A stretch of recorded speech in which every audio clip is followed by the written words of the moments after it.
എല്ലാവർക്കും U K energy സോണിൻ്റെ പുതിയ ക്ലാസ്സിലേക്ക് സ്വാഗതം. ഇന്നത്തെ ക്ലാസ്സിൽ ഉൾപ്പെടുത്തിയിരിക്കുന്നത് ക്യാപിറ്റൽ ബഡ്ജറ്റിങ്ങുമായിട്ട് റിലേറ്റ് ചെയ്തിട്ടുള്ള ടോപ്പിക്കാണ്. ക്യാപിറ്റൽ ബഡ്ജറ്റിങ്ങിൻ്റെ പ്രോസസ്സാണ് ഡിസ്കസ് ചെയ്യുന്നത്. ക്യാപിറ്റൽ ബഡ്ജറ്റിങ്ങിന് നമ്മൾ എന്തുകൂടി പറയാറുണ്ട്? ക്യാപിറ്റൽ എക്സ്പെൻഡിച്ചർ ഡിസിഷൻസ് എന്നുകൂടി പറയാറുണ്ട്. സിമ്പിളായിട്ട് പറഞ്ഞാൽ it is a process of making investment decisions in capital expenditure. Capital എക്സ്പെൻഡിച്ചറുമായിട്ട് റിലേറ്റ് ചെയ്തിട്ടുള്ള ഇൻവെസ്റ്റ്മെൻറ്റ് ഡിസിഷൻസിനെയാണ് എന്ത് വിളിക്കുന്നത്? ക്യാപിറ്റൽ ബഡ്ജറ്റിംഗ് എന്ന് വിളിക്കുന്നത്. ലോങ് ടേം ആയിട്ടുള്ളതാണ്. അതിൻ്റെ കുറേ ഫീച്ചേഴ്സൊക്കെ നമ്മൾ കഴിഞ്ഞ ക്ലാസ്സിനകത്ത് ഡിസ്കസ് ചെയ്തിട്ടുള്ളതാണ്. ഇന്ന് പറയാൻ വേണ്ടി പോകുന്നത് ക്യാപിറ്റൽ ബഡ്ജറ്റിങ്ങിൻ്റെ പ്രോസസ്സാണ്. ക്യാപിറ്റൽ ബഡ്ജറ്റിംഗ് എന്ന് പറഞ്ഞാൽ നമ്മുടെ ഇപ്പോഴത്തെ ഫണ്ട് അല്ലെങ്കിൽ കറണ്ട് ഫണ്ട് നമ്മൾ ഉപയോഗിക്കുകയാണ് ചെയ്യുന്നത്, അല്ലേ? കറണ്ട് ഫണ്ട് നമ്മൾ ഉപയോഗിക്കുന്നു എന്താണ് ഫ്യൂച്ചറിലേക്ക് അതിൻ്റെ ബേസിനകത്ത് നമ്മൾക്ക് ബെനിഫിറ്റ് എക്സ്പെക്റ്റ് ചെയ്തുകൊണ്ടാണ് നമ്മൾ ഈ ഫണ്ട് ഇൻവെസ്റ്റ് ചെയ്യുന്നത്.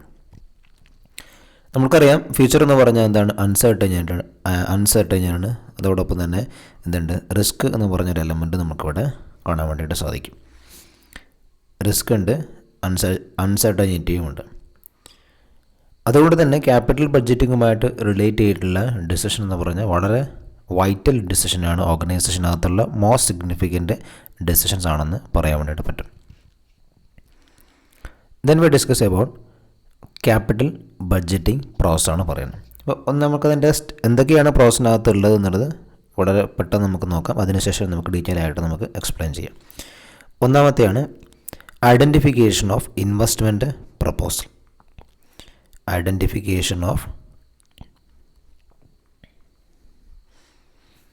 Investment proposal. ഇൻവെസ്റ്റ്മെൻറ്റ് പ്രപ്പോസൽ എന്ത് ചെയ്യുന്നു? ഐഡൻറ്റിഫൈ ചെയ്യുന്നു എന്നാണ് ഒന്നാമത്തെ സ്റ്റെപ്പിനകത്ത് വരുന്നത്. രണ്ടാമത്തത് സ്ക്രീനിങ് ദ പ്രപ്പോസൽ. രണ്ടാമത്തെയാണ് അതിനെ എന്ത് ചെയ്യുന്നു? സ്ക്രീൻ ചെയ്യുന്നു. Screening the proposal.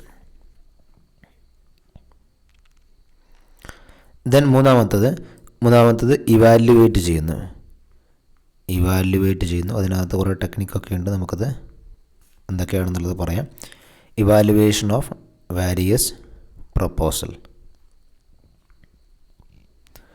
ദെൻ നാലാമത്തത് ഇവാലുവേറ്റ് ചെയ്തതിന് ശേഷം നമ്മൾ എന്ത് ചെയ്യുന്നു? ഒരു റാങ്ക് ചെയ്യുന്നു, അല്ലെങ്കിൽ ഫിക്സിങ് പ്രയോറിറ്റീസ് എന്നുള്ളത്. Fixing priorities.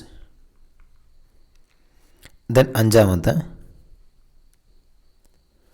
Final approval.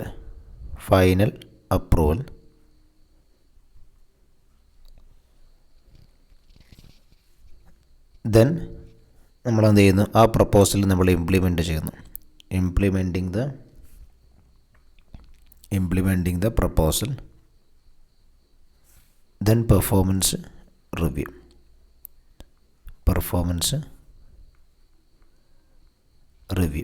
അപ്പോൾ ഇതാണ് ക്യാപിറ്റൽ ബഡ്ജറ്റിങ്ങുമായിട്ട് റിലേറ്റ് ചെയ്തിട്ടുള്ള പ്രോസസ്സ് എന്ന് പറയുന്നത്. ഇനി ഓരോ പ്രോസസ്സും നമുക്ക് എന്താണെന്ന് നോക്കാം. ഇതിനൊരു റൗണ്ട് ഷേപ്പിനകത്തൊക്കെ നമ്മൾ വരക്കാറുണ്ട്.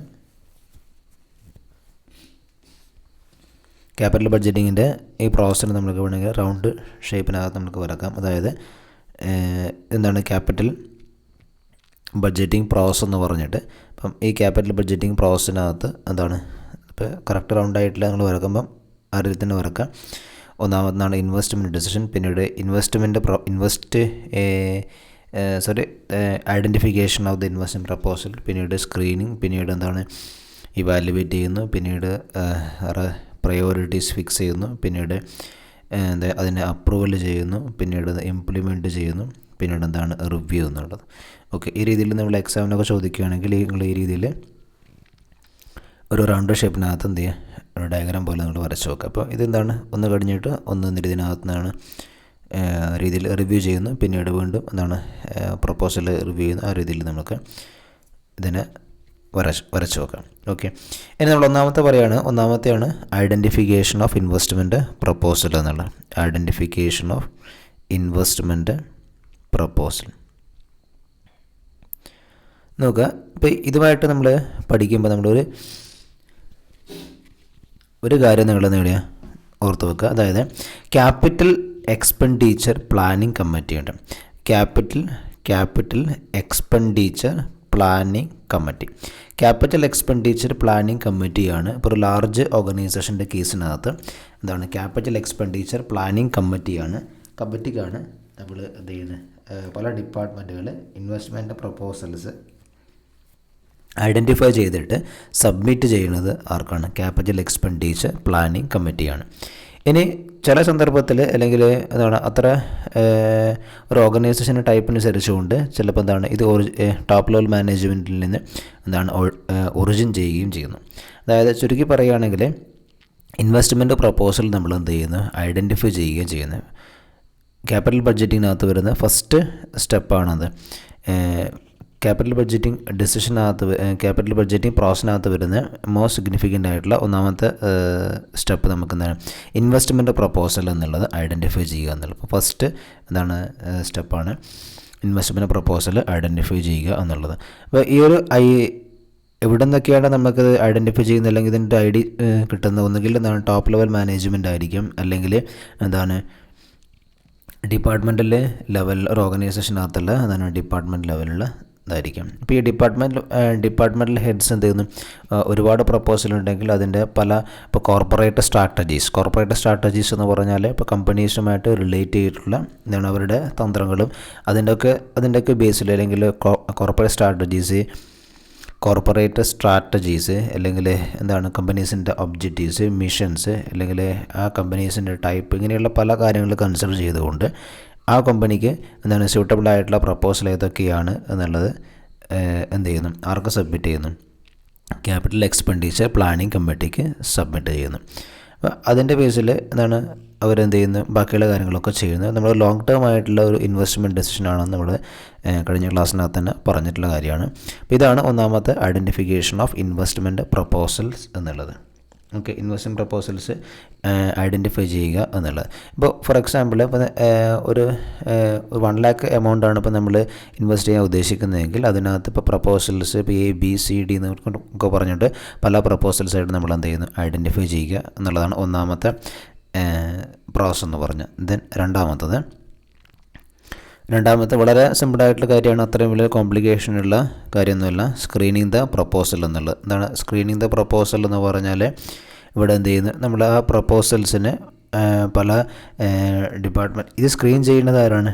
നമ്മൾ നേരത്തെ പറഞ്ഞ പോലെ തന്നെ എന്താണ് ക്യാപിറ്റൽ എക്സ്പെൻഡിച്ചർ പ്ലാനിംഗ് കമ്മിറ്റിയാണ്. ക്യാപിറ്റൽ എക്സ്പെൻഡിച്ചർ പ്ലാനിംഗ് കമ്മിറ്റിയാണ് എന്ത് ചെയ്യുന്നത്, പ്രപ്പോസൽസിനെ സ്ക്രീൻ ചെയ്യുന്നത്. അപ്പോൾ അതിന് ഒരുപാട് ഫാക്ടേഴ്സ് നമ്മളവർ കൺസിഡർ ചെയ്തുകൊണ്ട് നേരത്തെ പറഞ്ഞ പോലെ തന്നെ എന്താണ് പല സെലക്ഷൻ ക്രൈറ്റീരിയസും അല്ലെങ്കിൽ പല കാര്യങ്ങളും എന്ത് ചെയ്യുന്നു, ഇതിൻ്റെ ബേസിനകത്ത് അവർ എന്ത് ചെയ്യുന്നു, കൺസിഡർ ചെയ്യുന്നു. ഓർഗനൈസേഷനകത്തുള്ള സ്ട്രാറ്റജീസ് അല്ലെങ്കിൽ ഓർഗനൈസേഷൻ്റെ എയിം അല്ലെങ്കിൽ എന്താണ് ഓർഗനൈസേഷൻ്റെ ടൈപ്പ്, ഇങ്ങനെയുള്ള പല കാര്യങ്ങൾ കൺസിഡർ ചെയ്തുകൊണ്ട് ഫണ്ട് ഇങ്ങനെയുള്ള ഒക്കെ കൺസിഡർ ചെയ്തുകൊണ്ട് എന്ത് ചെയ്യുന്നു, അവർ ക്യാപിറ്റൽ എക്സ്പെൻഡിച്ചർ പ്ലാനിംഗ് കമ്മിറ്റി പ്രപ്പോസൽസിനെ എന്ത് ചെയ്യുന്നു, സ്ക്രീൻ ചെയ്യുന്നു. ഓക്കെ, ഡിഫറെൻറ്റ് ഡിപ്പാർട്ട്മെൻറ്റ്സാണ് എന്ത് ചെയ്യുന്നത്, ഈ പ്രപ്പോസൽസ് ആർക്ക് കൊടുക്കുന്നത്, ക്യാപിറ്റൽ എക്സ്പെൻഡിച്ചർ പ്ലാനിംഗ് കമ്മിറ്റിക്ക് കൊടുക്കുന്നത്. അത് അവരെന്ത് ചെയ്യുന്നു, സ്ക്രീൻ ചെയ്യുന്നു എന്നുള്ള പ്രോസസ്സാണ് ഈ ഒരു ഇതിനകത്ത് വരുന്നത്. Then മൂന്നാമത്തെന്ന്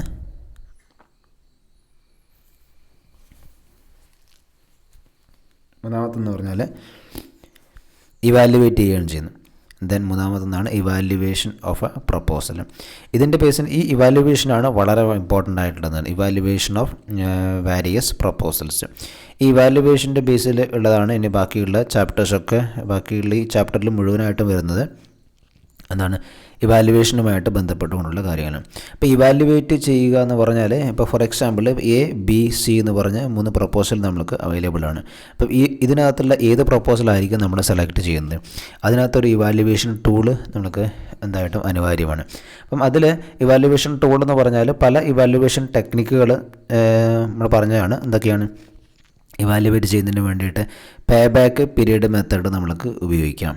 pay back period method ഉപയോഗിക്കാം, അല്ലെങ്കിൽ accounting rate of return method നമ്മൾക്ക് ഉപയോഗിക്കാം, അല്ലെങ്കിൽ നെറ്റ് പ്രസൻറ്റ് വാല്യൂ മെത്തേഡ് ഉപയോഗിക്കാം, അല്ലെങ്കിൽ internal rate of return method ഉപയോഗിക്കാം. അങ്ങനെയുള്ള ഒരുപാട് ഇവാലുവേഷൻ ടെക്നിക്കുകൾ, ഇവാലുവേഷൻ ടൂൾസ് അവൈലബിൾ ആയിട്ടുള്ളതാണ്. അപ്പോൾ അതിൽ ട്രഡീഷണൽ മെത്തേഡ്സിലും ഉള്ള ടൂളുകളുണ്ട്. അതോടൊപ്പം തന്നെ ഡിസ്കൗണ്ടഡ് മെത്തേഡ് അല്ലെങ്കിൽ ടൈം അഡ്ജസ്റ്റഡ് മെത്തേഡ് എന്ന് പറഞ്ഞിട്ടുള്ള ടൂളും അതിനകത്തുണ്ട്. ഇപ്പോൾ ഫോർ എക്സാമ്പിൾ പ്രോഫിറ്റബിലിറ്റി ഇൻഡെക്സ്, ഈ പേ ബാക്കിൻ്റെ തന്നെ ഇമ്പ്രൂവ്മെൻറ്റ്, ഇങ്ങനെയുള്ള കുറേ മെത്തേഡ്സുകൾ അവൈലബിൾ ആണ്. ഈ മെത്തേഡ്സ് ഒക്കെയാണ് നമ്മൾ എന്ത് ചെയ്യുന്നത്, ഉപയോഗിക്കുന്നത്. By using this method evaluating the various proposals. പല പ്രപ്പോസൽസും നമ്മൾ എന്ത് ചെയ്യുന്നു, ഇതിൻ്റെ ബേസിനകത്ത് ഇവാലുവേറ്റ് ചെയ്യുന്നു. വളരെ ഡീറ്റെയിൽ ആയിട്ട് ഇതിൻ്റെ ഓരോ മെത്തേഡ്സും നമുക്കിനി വരും ക്ലാസ്സുകളിൽ നമുക്ക് ഡിസ്കസ് ചെയ്യാം. അപ്പോൾ നിങ്ങളിപ്പോൾ ഇവാലുവേഷൻ ചെയ്യുന്ന കാര്യങ്ങൾ മാത്രം നിങ്ങളൊന്ന് ഓർത്ത് വെക്കുക. Then next fixing priorities. നാലാമത്തെയാണ് ഫിക്സിങ് പ്രയോറിറ്റീസ്. ഇവിടെ എന്ത് ചെയ്യുന്നു, നമ്മൾ പ്രയോറിറ്റീസ് ഫിക്സ് ചെയ്യുന്നു. ഏതിൻ്റെ ബേസിലാണ് പ്രയോറിറ്റീസ് ഫിക്സ് ചെയ്യുന്നത്? ഇവാലുവേറ്റ് ചെയ്തതിൻ്റെ ബേസിലാണ് പ്രയോറിറ്റീസ് ഫിക്സ് ചെയ്യുന്നത്. Fixing priorities. ഓക്കെ, ഇവിടെ പ്രയോറിറ്റീസ് ഫിക്സ് ചെയ്യുന്ന സമയത്ത് ഇപ്പോൾ നമ്മൾ പറഞ്ഞു എ ബി സി എന്ന് പറഞ്ഞ 3 പ്രപ്പോസൽസാണ് അവൈലബിൾ ആയിട്ടുള്ളതെങ്കിൽ ഈ എ ബി സി എന്ന് പറഞ്ഞ 3 പ്രപ്പോസൽസിനെയും അല്ലെങ്കിൽ 3 പ്രൊജക്റ്റ് എന്ന് വിചാരിക്കുക. അപ്പോൾ ഈ 3 പ്രപ്പോസൽസിനെയും നമ്മൾ ആദ്യം എന്ത് ചെയ്യുന്നു, വളരെ ഡീറ്റെയിൽ ആയിട്ട് ഇതിൻ്റെ പല ടെക്നിക്കലും പല ടൂൾസും വെച്ചുകൊണ്ട് നമ്മൾ എന്ത് ചെയ്യുന്നു, ഇവാലുവേറ്റ് ചെയ്യുന്നു. ആ ഇവാലുവേറ്റ് ചെയ്യുന്നതിൻ്റെ ബേസിനകത്ത് നമ്മൾ എന്ത് ചെയ്യുന്നു, ഇതിനെ റാങ്ക് ചെയ്യുകയാണ് ചെയ്യുന്നത്. അല്ല, ഇതിനെ നമ്മൾ എന്ത് ചെയ്യുന്നു, റാങ്ക് ചെയ്യുകയാണ് ചെയ്യുന്നത്. അപ്പോൾ ഏതാണ് അക്സെപ്റ്റബിൾ ആയിട്ടുള്ള പ്രപ്പോസൽ, ഏതാണ്, അല്ലെങ്കിൽ നമ്മൾക്ക് ഇതിനെ റിജക്റ്റ് ചെയ്യാം. ഇതിലൊക്കെ നമ്മൾ ഡിസിഷനൊക്കെ എടുക്കുന്നത് ഇതിൻ്റെ ബേസിലാണ്, ഈ റാങ്ക് ചെയ്യുന്നതിൻ്റെ ബേസിലാണ്. ഇപ്പോൾ ബി എന്ന പ്രപ്പോസലാണ് നമ്മൾ ഫസ്റ്റ് റാങ്ക് കൊടുക്കുന്നു, ദെൻ എക്ക് സെക്കൻഡ് റാങ്ക് കൊടുക്കുന്നു, അതുപോലെ സിക്ക് തേർഡ് റാങ്ക് കൊടുക്കുന്നു. ഇതിൻ്റെ ബേസിലാണ് നമ്മൾ ഒരു പ്രയോറിറ്റി നമ്മൾ എന്ത് ചെയ്യുന്നത്, ഇവിടെ അല്ല അതിൻ്റെ ഇമ്പോർട്ടൻസ് നമ്മൾ എന്ത് ചെയ്യുന്നത്, ഇവിടെ ഫിക്സ് ചെയ്യുകയാണ് ചെയ്യുന്നത്. ഇങ്ങനെ നമ്മൾ ഇമ്പോർട്ടൻസ് ഫിക്സ് ചെയ്യുന്ന ഇതിൻ്റെയൊക്കെ ബേസിലായിരിക്കും നമ്മൾ റിസ്ക് എന്നുള്ള എലമെൻറ്റ് കൺസിഡർ ചെയ്യും, അല്ലെ പോസിബിലിറ്റി ഓഫ് ലോസസ്, റിസ്ക് എന്ന് പറഞ്ഞ എലമെൻറ്റ് കൺസിഡർ ചെയ്യും. ഇനി ആ ഒരു ഇപ്പോൾ നമ്മൾ ആ ഒരു പ്രപ്പോസൽ നമ്മളുമായിട്ട് മുന്നോട്ട് പോയാൽ നമുക്ക് ഉണ്ടാകുന്ന പ്രോഫിറ്റബിലിറ്റി എന്നുള്ള കാര്യം നമ്മൾ തീർച്ചയായിട്ടും കൺസിഡർ ചെയ്യും. പിന്നീട് ഫണ്ട് നമുക്ക് കുറവാണെങ്കിൽ, ഫണ്ട് വളരെ കുറവാണ്, ഇപ്പോൾ നമുക്ക് ചെയ്യുന്ന പ്രപ്പോസലാണ് നമ്മൾ ഇൻവെസ്റ്റ് ചെയ്യുന്നതെങ്കിൽ അത്രയും ഫണ്ട് കമ്പനിക്ക് ഇല്ല എങ്കിൽ അത് ലിമിറ്റേഷൻ ഓഫ് ഫണ്ട്, ഇങ്ങനെയുള്ള കാര്യങ്ങളൊക്കെ നമ്മൾ എന്ത് ചെയ്യും, കൺസിഡർ ചെയ്യും. ഇതൊക്കെ കൺസിഡർ ചെയ്തിട്ടാണ് എന്ത് ചെയ്യുന്നത്, പ്രയോറിറ്റീസ് ഫിക്സ് ചെയ്യുന്നത് നമ്മൾ ഓർമ്മിക്കാം. ഓക്കെ, ഇതാണ് ഫിക്സിങ് പ്രയോറിറ്റീസ് എന്നുള്ളത്. ഓക്കെ, ദെൻ അഞ്ചാമത്തെ final approval. Final approval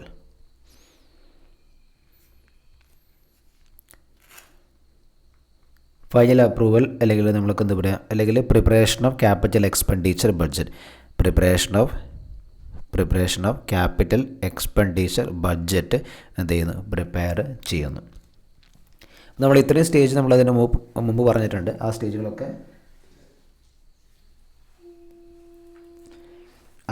important ആയിട്ടുള്ളതാണ്. ആ സ്റ്റേജിൻ്റെ ബേസിലാണ് നമ്മൾ എന്ത് ചെയ്യുന്നത്, നമ്മുടെ റാങ്ക് ചെയ്തിട്ട് അല്ലെങ്കിൽ അതിൻ്റെ പ്രയോറിറ്റീസ് ഫിക്സ് ചെയ്തിട്ട് പ്രപ്പോസൽ ഇവാലുവേറ്റ് ചെയ്തിട്ട് നമ്മുടെ പല ക്രൈറ്റീരിയ ഉപയോഗിച്ചുകൊണ്ട് നമ്മൾ എന്ത് ചെയ്യുന്നു, ഫൈനലി നമ്മളതിനെ എന്ത് ചെയ്യുന്നു, അപ്രൂവ് ചെയ്യുകയാണ് ചെയ്യുന്നത്. ക്യാപിറ്റൽ എക്സ്പെൻഡിച്ചർ ബഡ്ജറ്റ് നമ്മൾ എന്ത് ചെയ്യുന്നു, ഫൈനൽ നമ്മൾ അപ്രൂവ് ചെയ്യുകയാണ് ചെയ്യുന്നത്. അപ്പം അതിനകത്ത് ഇപ്പം പല തരത്തിലുള്ള എമൗണ്ട് ഉണ്ടായിരിക്കും. ഒരു ഏതിനകത്താണ് ആ കമ്പനീസ് ഇൻവെസ്റ്റ് ചെയ്യുന്നത്, അല്ലെങ്കിൽ ഒരു ഫിക്സഡ് അസറ്റുമായിട്ട് റിലേറ്റ് ചെയ്തിട്ടുള്ളതാണെങ്കിൽ അതുമായിട്ട് റിലേറ്റ് ചെയ്തിട്ടുള്ള ഡിസിഷൻസ് കമ്പനി എടുക്കുന്നു. ഇപ്പോൾ അങ്ങനെ കമ്പനീസിൻ്റെ ഒരുപാട് ഫാക്ടേഴ്സ് നമ്മൾ കൺസിഡർ ചെയ്തിട്ടായിരിക്കും എന്ത് ചെയ്യുന്നത്, കമ്പനി എന്ത് ചെയ്യുന്നത് ഫൈനൽ അപ്രൂവൽ കൊടുക്കുന്നത്. പല ഫാക്ടേഴ്സ് നമ്മൾ കൺസിഡർ ചെയ്തുകൊണ്ടായിരിക്കും ഫൈനൽ അപ്രൂവൽ കൊടുക്കുന്നത്. ഇതാണ് അഞ്ചാമത്തെ സ്റ്റേജിനകത്ത് വരുന്ന ഫൈനൽ അപ്രൂവൽ എന്നുള്ളത്. ഓക്കെ, അതായത് ക്യാപിറ്റൽ എക്സ്പെൻഡിച്ചർ ബഡ്ജറ്റിനകത്ത് നമ്മൾക്ക് എന്തൊക്കെ കാര്യങ്ങൾ നമുക്ക് ഇതിനകത്ത് വരണം, അല്ലെങ്കിൽ ക്യാപിറ്റൽ എക്സ്പെൻഡിച്ചർ പ്രിപ്പറേഷനകത്തുള്ള ഒരു ഫൈനൽ അപ്രൂവലാണ് ഇവിടെ വരുന്നത്. ദെൻ നെക്സ്റ്റ് ആറാമത്തത്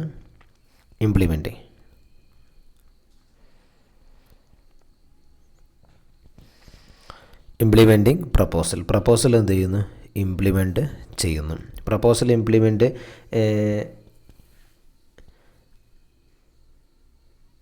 അതായത് ഇവിടെ എന്ത് ചെയ്യുന്നു, പല ഫാക്ടേഴ്സ് കൺസിഡർ ചെയ്തുകൊണ്ട് ആ പ്രപ്പോസൽ നമ്മൾ ഫൈനൽ അപ്രൂവലിന് ശേഷം ആ ഒരു പ്രപ്പോസലുമായിട്ട് നമ്മൾ മുന്നോട്ട് പോകുന്നു. ഇപ്പോൾ എ എന്ന് പറഞ്ഞൊരു പ്രപ്പോസലുമായിട്ട് നമ്മൾ എന്ത് ചെയ്യുന്നു, മുന്നോട്ട് പോകാൻ വേണ്ടിയിട്ട് ഉദ്ദേശിക്കുന്നു. അല്ലെങ്കിൽ ആ ഒരു പ്രപ്പോസൽ നമ്മൾ കമ്പനീസിനകത്ത് നമ്മൾ കമ്പനീസിനകത്ത് നമ്മൾ ആ ഒരു ഡിസിഷൻ നമ്മൾ എന്ത് ചെയ്യുന്നു, എടുക്കുകയാണ് ഇവിടെ ചെയ്യുന്നത്. അപ്പം അവിടെ ഒരു കാര്യം എന്ന് പറഞ്ഞാൽ ഈ ഇംപ്ലിമെൻറ്റ് ചെയ്യുന്നതിന് വേണ്ടിയിട്ട് അല്ലെങ്കിൽ പല ടെക്നിക്കുകൾ നമ്മളിപ്പം ഇംപ്ലിമെൻറ്റ് ചെയ്തിട്ടുള്ള കാര്യം മോണിറ്റർ ചെയ്യുന്നതിന് വേണ്ടിയിട്ടും അല്ലെങ്കിൽ ഒരു പ്രൊജക്റ്റ് അല്ലെങ്കിൽ ഒരു പ്രപ്പോസൽ ഇംപ്ലിമെൻറ്റ് ചെയ്യുന്നതിന് വേണ്ടിയിട്ടും അല്ലെങ്കിൽ അതിനെ കൺട്രോൾ മോണിറ്റർ ചെയ്യുന്നതിന് വേണ്ടിയിട്ടുള്ള പല ടെക്നിക്കുകൾ പ്രൊജക്റ്റ് മാനേജ്മെൻറ്റിനകത്ത് ഉപയോഗിക്കുന്നുണ്ട്. പ്രൊജക്റ്റ് മാനേജ്മെൻറ്റ് ടെക്നിക്ക് എന്ന് പറഞ്ഞിട്ട് പല ടെക്നിക്ക് ഉപയോഗിക്കുന്നുണ്ട്. അപ്പം ഇൻ കേസ് എക്സാമിന് ചോദിച്ചാൽ നിങ്ങളൊന്ന് ജസ്റ്റ് ഔട്ട് ചെയ്തോളൂ.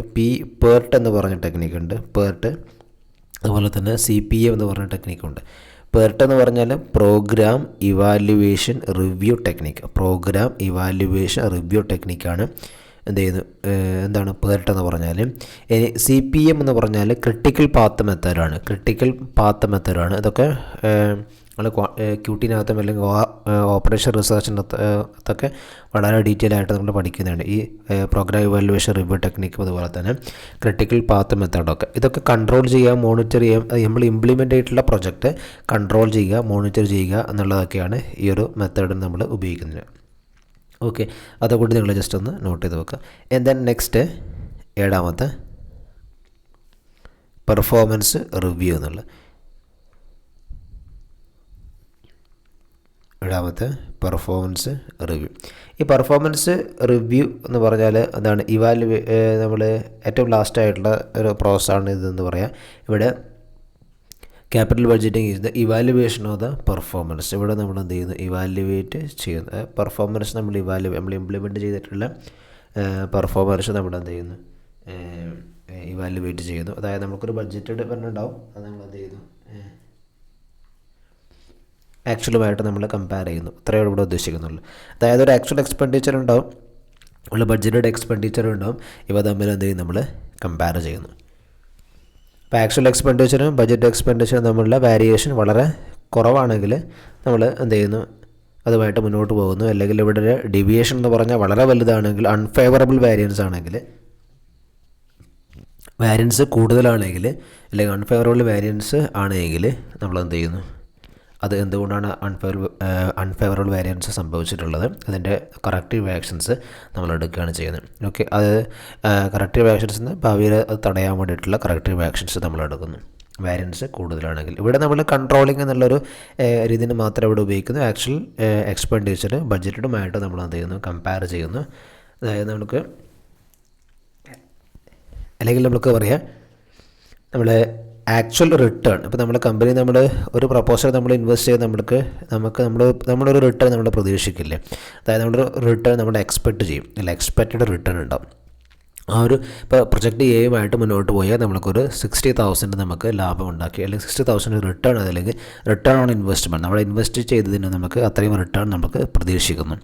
പക്ഷേ നമുക്ക് റിട്ടേൺ കിട്ടിയിട്ടുള്ളത് വെറും 20,000 മാത്രമേ റിട്ടേൺ കിട്ടും. ആക്ച്വൽ റിട്ടേൺ എന്ന് പറഞ്ഞാൽ 20,000 മാത്രമേ ഉള്ളൂ. അപ്പോൾ ഇതുമായിട്ട് നമ്മൾ എന്ത് ചെയ്യുന്നു, ഇവിടെ കമ്പയർ ചെയ്യുകയാണ് ചെയ്യുന്നത്. ഓക്കെ, കമ്പയർ ചെയ്ത് ആക്ച്വൽ റിട്ടേൺ നമ്മൾ ഇതുമായിട്ട് കമ്പയർ ചെയ്യുന്നു. റിട്ടേൺ ഓൺ ഇൻവെസ്റ്റ്മെൻറ്റ് അല്ലെങ്കിൽ നമുക്ക് പറയാം ആൻറ്റിസിപ്പേറ്റഡ് റിട്ടേണുമായിട്ട് നമ്മൾ എന്ത് ചെയ്യുന്നു, കമ്പയർ ചെയ്യുന്നു. അതിൻ്റെ ബേസിലാണ് ഇവിടെ റിവ്യൂ ചെയ്യുന്നത്. നമ്മുടെ പെർഫോമൻസിനെ റിവ്യൂ ചെയ്യുകയാണ് ഇവിടെ ചെയ്യുന്നത്. ഇതാണ് പെർഫോമൻസ് റിവ്യൂ എന്നുകൊണ്ട് ഉദ്ദേശിക്കുന്നത്. ഇപ്പോൾ നമ്മളിവിടെ ഡിസ്കസ് ചെയ്തിട്ടുള്ളത് ക്യാപിറ്റൽ ബഡ്ജറ്റിങ്ങുമായിട്ട് റിലേറ്റ് ചെയ്തിട്ടുള്ള അതിൻ്റെ പ്രോസസ്സാണ്. ഒന്ന് എന്താണ്, ഐഡൻറ്റിഫൈ ചെയ്യുന്നത്, പിന്നീട് സ്ക്രീൻ ചെയ്യുന്നത്, പിന്നീട് എന്ത് ചെയ്യുന്നു, ഇവാലുവേറ്റ് ചെയ്യുന്നു എന്നുള്ള കാര്യം നമ്മൾ പറഞ്ഞു. ഇവാലുവേറ്റ് ചെയ്തതിന് ശേഷം നമ്മൾ എന്ത് ചെയ്യുന്നു, പ്രയോറിറ്റീസ് ഫിക്സ് ചെയ്യുന്നു. പിന്നീട് ഫൈനലി നമ്മൾ എന്ത് ചെയ്യുന്നു, അപ്രൂവൽ ചെയ്യുകയാണ് ചെയ്യുന്നത്. പിന്നെ അത് നമ്മൾ എന്ത് ചെയ്യുന്നു, ഇംപ്ലിമെൻറ്റ് ചെയ്യുന്നു. പിന്നീട് പെർഫോമൻസ് റിവ്യൂ ചെയ്യുകയാണ് ചെയ്യുന്നത്. അല്ലേ, ഇത്രയും കാര്യങ്ങളാണുള്ളത്. ഇതുമായിട്ട് റിലേറ്റ് ചെയ്തിട്ടുള്ള എന്തെങ്കിലും നിങ്ങൾക്ക് ഡൗട്ട് ഉണ്ടെങ്കിൽ നിങ്ങൾ താഴെ നിങ്ങളൊന്ന് കമൻറ്റ് ചെയ്യുക. ഇതിൻ്റെ ബാക്കിയുള്ള ക്ലാസ്സുകൾ, അതായത് ഇതിൻ്റെ ഇവാലുവേഷൻ ടൂൾസ് ഓരോന്ന് നമുക്ക് നെക്സ്റ്റിൽ നമുക്ക് ഈ ചാനലിലൂടെ അപ്ലോഡ് ചെയ്യും. കൊമേഴ്സുമായിട്ട് റിലേറ്റഡ് ആയിട്ടുള്ള ക്ലാസ്സുകൾ മാത്രമാണ് ചാനലിലൂടെ അപ്ലോഡ് ചെയ്യുന്നത്. എന്തെങ്കിലും നിങ്ങൾക്ക് ഡൗട്ട്സ് അല്ലെങ്കിൽ എന്തെങ്കിലും നിങ്ങൾക്ക് സജഷൻസ് ഉണ്ടെങ്കിൽ നിങ്ങൾ താഴെ ഒന്ന് കമൻറ്റ് ചെയ്യാം. Thank you.